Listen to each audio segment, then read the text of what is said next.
Hello and welcome everybody to Transform Your Practice, Transform Your Life, a brand new podcast from the Ultimate Estate Planner. My name is Kristina Schneider. I'm a practice success coach, and thank you for joining us for episode number 1 of many. This episode is entitled Happy New Year, Start 2025 Off Right. And I'm going to talk about a few things to be doing now that we began a brand new year. So first and foremost, let's talk a little bit about setting revenue goals. I know that revenue goals are oftentimes things that attorneys don't really think about, but they definitely have a moment if you own your own business of looking back at your revenue, seeing how you did for the year. And oftentimes when I talk to attorneys, they come to me and they say, I want to double my revenue. I want to hit, $2 million of production or revenue next year. And these are not by any means unrealistic goals, but unfortunately, the goals are not enough. You have to have a plan of action of how are you going to accomplish those goals. And so when it comes to setting revenue goals, there's two things that need to be looked at. First and foremost, revenue is important, but so is also, of course, hitting profit, right? So you have to, of course, make sure that you're not spending more than you're actually bringing in. And so one of the key steps and the first steps that you should be making when you are setting revenue and or profit goals is also taking a look at expenses. And this is sometimes for some attorney business owners a challenging task. Oftentimes we don't want to look at where all of our money is going. We don't want to see where all that money is being allotted to each and every month, each and every week, how much of that is our own spending. But this is super important because unfortunately you could have a 2.5, 3 million, $5 million practice, even a $1 million practice, and you could still be unsuccessful if you are overspending, right? And so if you are not profitable, if you're not paying yourself, if you are in debt. And so here it is really important as part of revenue goal setting that you take a look at your monthly operating budget. A few things I want to mention here about your monthly operating budget. It is important, of course, to pay yourself. I hope you're not in the business of doing estate planning or any other business that you own for free. And so it's important that you make sure that you include in your budget a minimum take-home salary for yourself. Additionally, you want to have specific numbers that you're allotting, obviously for general overhead. It's small things that you don't think about. One of the things I always talk about is you should have a budget for office supplies, which may not seem super important because you might say, well, Kristina, of course we need to buy supplies because we need to be able to produce the work and have the supplies in order to produce the work. That's fine, except that if you don't have a budget, then all of a sudden you might be using the most expensive pens. You might be buying unnecessary expenses on paper or toner. Toner alone could wipe out your supply budget if your firm goes crazy and your staff goes crazy buying up toner supply. And so it's really important that you have specific ideas of what is typical, what is average. The other thing that your monthly operating budget should also include is what I like to call irregular expenses. You know what I'm talking about. Those are those expenses that might be, one-offs. It could be that you're going to a CE conference that's out of state. And so there's travel, there's registration costs, there's per diem when you travel and for meals and other incidentals. There may be bar dues. There may be other types of memberships or subscriptions that you have that are not necessarily monthly. These are what I like to call irregular expenses, those kind of one-offs. And I say one-offs, but they could be quarterly, they could be semi-annually, they could be annually. And what you and I would recommend doing is part of the budget is to still account for those expenses. If you can look at some historical data of last year's expense, first of all, that could be a good baseline and a good start.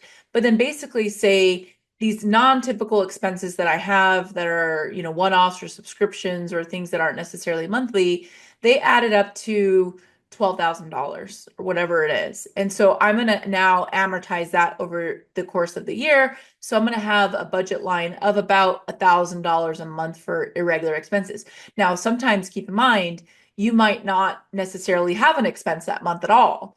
Or you might only have 500, or maybe you have 1,200 in one month. But the goal being that every month's profit goals or revenue goals that you have those included, so that you're not undercutting, if you are only setting a goal to hit revenue, that's the bare minimum, that's not going to be helpful when you have those months where those expenses hit. And so another item that we recommend having built into your budget is a savings reserve. And that number can be calculated. Typically, our recommendation is a 10% of your typical monthly revenue allotted away, with the goal being that you should ideally have as part of your business, like just like you would of your personal expenses, have anywhere from 3 to 6 months worth of reserve, so that if you have down months, if something happens in the market, whatever it may be, we've seen these fluctuations over time in attorney Phil Cavish's practice, where things may happen and you need to be able to have that reserve to help you in those hard months. Otherwise, you're going to be putting a lot of money back into the practice, potentially having to take on debt. And it's really nice to have some of that cushion.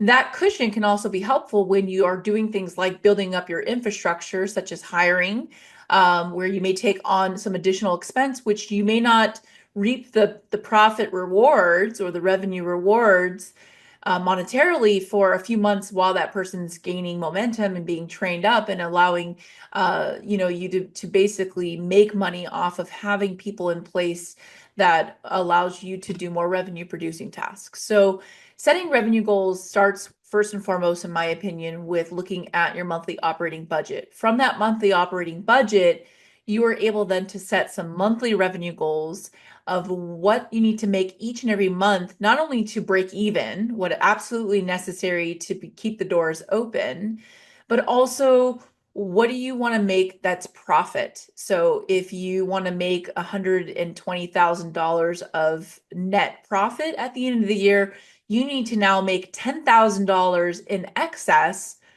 of your basically the minimum, what we like to call monthly nut that you need to make each month, right?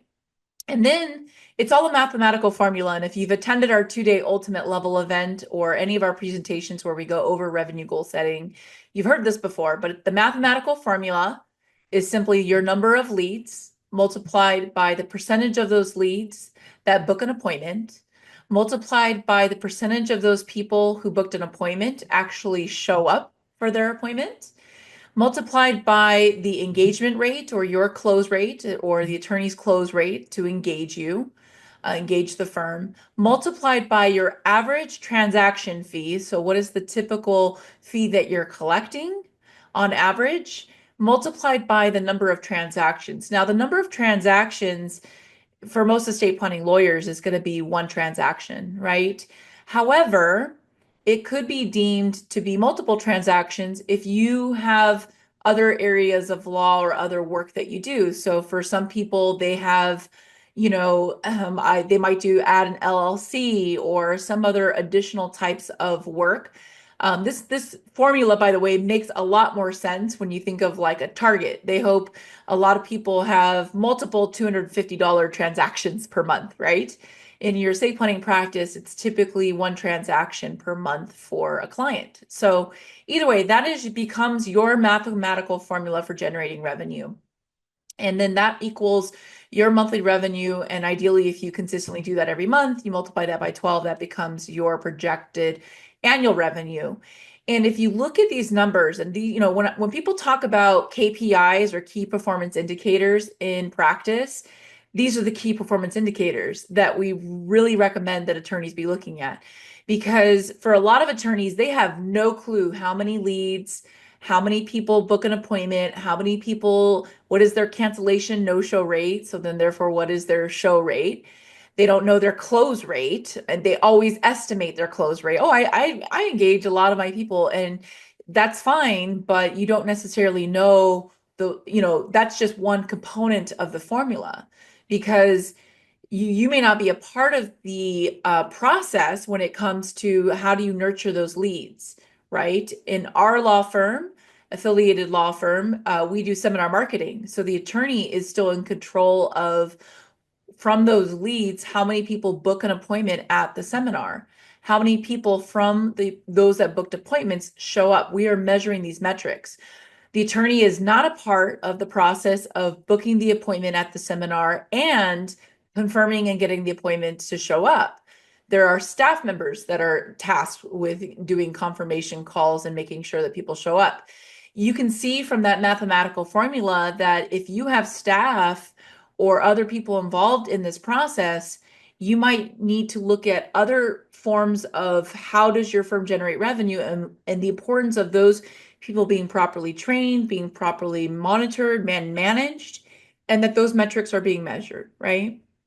And so when you think about having to generate a certain amount of revenue from your close rate, you can get an idea of how many appointments do you need to take to be able to meet your revenue goals. And so you begin to work mathematically backwards into this goal, and then you ensure that you not only have the calendar availability to be able to meet that goal, but that your staff understands it and that you guys are all focused on filling up that calendar, so that you don't get to the end of the month and all of a sudden you realize you're writing red and you're not going to hit your goal, right?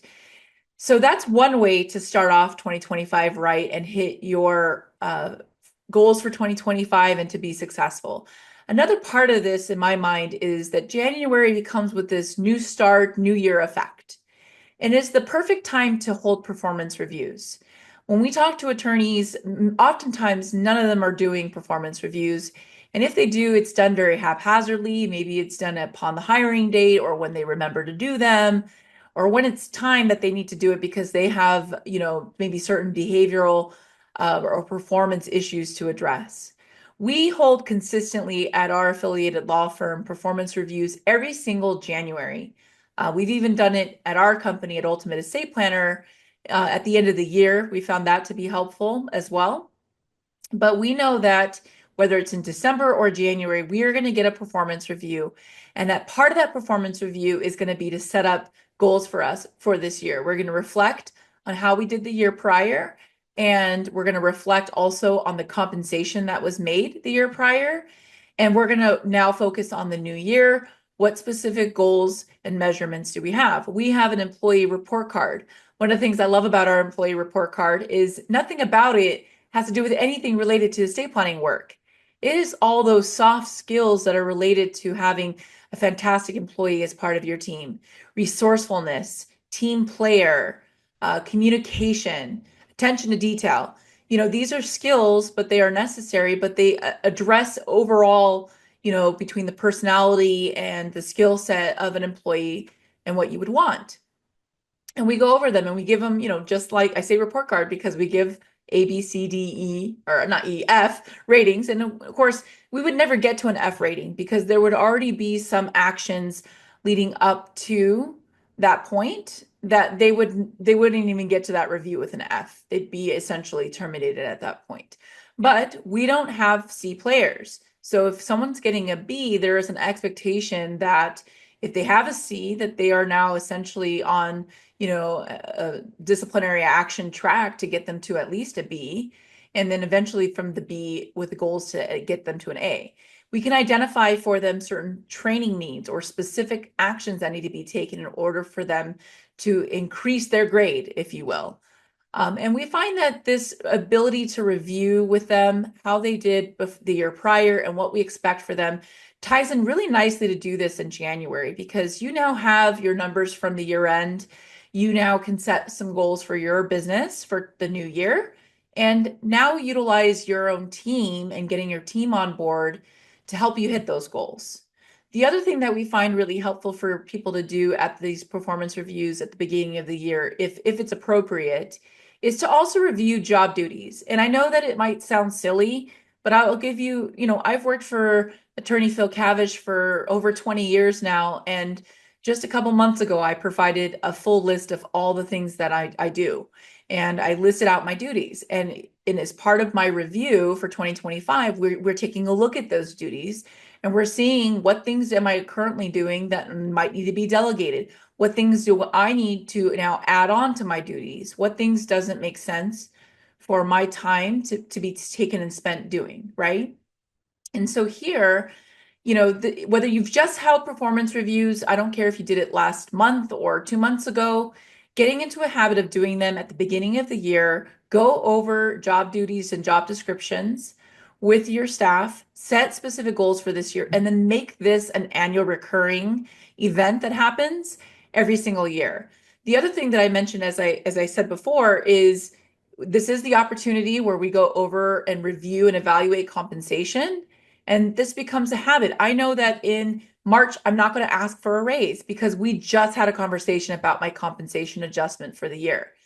And I will, don't have the time to get in depth about conversations about compensation. That we'll have to definitely table that for a future podcast episode, and probably several of them, because between bonus structures and base compensation, and then the difference between staff and associate attorneys, we have plenty of time needed to go over those things. But I do find that the performance reviews is a fantastic way to also kickstart and start off 2025.